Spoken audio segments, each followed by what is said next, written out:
നമസ്കാരം. 2026 ജൂലൈ മാസത്തെ വൃശ്ചികക്കൂറുകാരുടെ പൊതുഫലത്തെ പറ്റിയാണ് പറയുന്നത്. വിശാഖം അവസാനത്തെ പാദം, അനിഴം, തൃക്കേട്ട എന്നീ നക്ഷത്രങ്ങൾ അടങ്ങിയ വൃശ്ചികക്കൂറുകാരുടെ ജൂലൈ മാസത്തെ പൊതുചാരഫലം എന്താണെന്ന് നോക്കാം. തൊഴിൽപരമായി പറയുകയാണെങ്കിൽ 9-ാം ഭാവത്തിലുള്ള വ്യാഴം വളരെ ഗുണകരമാണ്. തൊഴിൽ നേട്ടമുണ്ടാകുവാനും തൊഴിൽ ലബ്ധിക്കും ഈ സമയത്ത് സാധ്യതയുണ്ട്. കഠിനാധ്വാനത്തിന് ഫലം കിട്ടുന്നതാണ്. മേലധികാരികളുടെ പ്രീതി സമ്പാദിക്കുവാനും ധനവരവ് വർദ്ധിക്കുവാനും തൊഴിൽപരമായി വളരെയധികം നേട്ടമുണ്ടാകുവാനും പറ്റിയ സമയമാണ്. അനുകൂല സ്ഥലമാറ്റം ലഭിക്കുന്നതിനും പ്രമോഷനും സാധ്യതയുണ്ട്.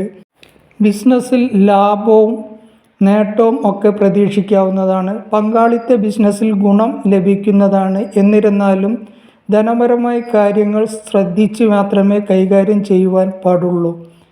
ഇവർക്ക് ധനപരമായി നോക്കുകയാണെങ്കിൽ അപ്രതീക്ഷിത ധനവരവ് ഉണ്ടാവുന്നതാണ്. കഷ്ടതകൾ മാറിക്കിട്ടുന്ന ഒരു സമയമാണ്. വ്യത്യസ്ത രീതിയിലുള്ള ധനമാർഗങ്ങൾ വന്നു ചേരുന്നതാണ്. ഭാഗ്യം തെളിയുന്നതാണ്. എന്നാൽ ഈ സമയത്ത് കടം കൊടുക്കുന്നത് വളരെ അധികം ശ്രദ്ധിച്ചു വേണം. ഊഹക്കച്ചവടം ചെയ്യുന്നതും വളരെ അധികം ശ്രദ്ധിച്ചു വേണം. എല്ലാറ്റിലും രേഖപ്രകാരവും കൃത്യതയും വരുത്തേണ്ടത് ആവശ്യമാണ്. ചെലവ് കൂടുന്ന ഒരു സമയം കൂടിയാണ്.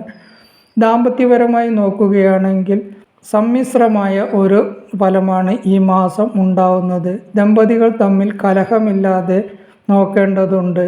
സംസാരിക്കുമ്പോൾ വളരെയധികം ശ്രദ്ധിച്ച് സംസാരിക്കേണ്ടതുണ്ട്. ചെറിയ ചെറിയ തർക്കങ്ങൾ വലുതാക്കി കൊണ്ടുപോകാൻ ഇടയുള്ളതുകൊണ്ട് തന്നെ വളരെ അധികം ശ്രദ്ധിക്കേണ്ടതുണ്ട്. ബന്ധുക്കൾ തമ്മിലും വാക്ക് തർക്കം ഇല്ലാതെ നോക്കേണ്ടതുണ്ട്.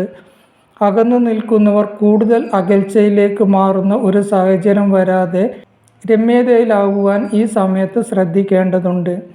വിദ്യാർത്ഥികളെ സംബന്ധിച്ച് പറയുകയാണെങ്കിൽ അല്പം അലസതയും മടിയുമൊക്കെ ഈ സമയത്ത് ഇവരിൽ കണ്ടുവന്നേക്കാം. എന്നാലും വിദ്യാർത്ഥികൾക്ക് ഉയർച്ച ഉണ്ടാവുന്ന വിദ്യാ നേട്ടം ഉണ്ടാവുന്നതുമായ ഒരു സമയമാണ്. വിദേശത്ത് പഠിക്കുവാൻ ആഗ്രഹിക്കുന്നവർക്ക് അത് സാധ്യമാവുന്നതാണ്.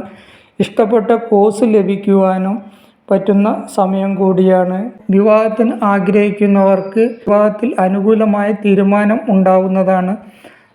വീട്ടിൽ മംഗളകർമ്മങ്ങൾ നടക്കുവാനും സാധ്യതയുണ്ട്. ആരോഗ്യകരമായി കൂടുതൽ ശ്രദ്ധിക്കേണ്ട സമയം കൂടിയാണ്. മാനസിക സമ്മർദ്ദം വർദ്ധിക്കുന്ന സമയമാണ്. ചെറിയ ചെറിയ അസുഖങ്ങൾ ഉണ്ടാകുമ്പോൾ തന്നെ തക്കതായ ചികിത്സ ലഭിക്കേണ്ടതുണ്ട്. വീട്, വസ്തു ഇവ വാങ്ങുവാൻ ആഗ്രഹിക്കുന്നവർക്ക്, ഭൂമി ഇടപാട് നടത്തുവാൻ ആഗ്രഹിക്കുന്നവർക്ക് അത് നടന്നു കിട്ടുന്നതും ലാഭം പ്രതീക്ഷിക്കാവുന്നതുമാണ്.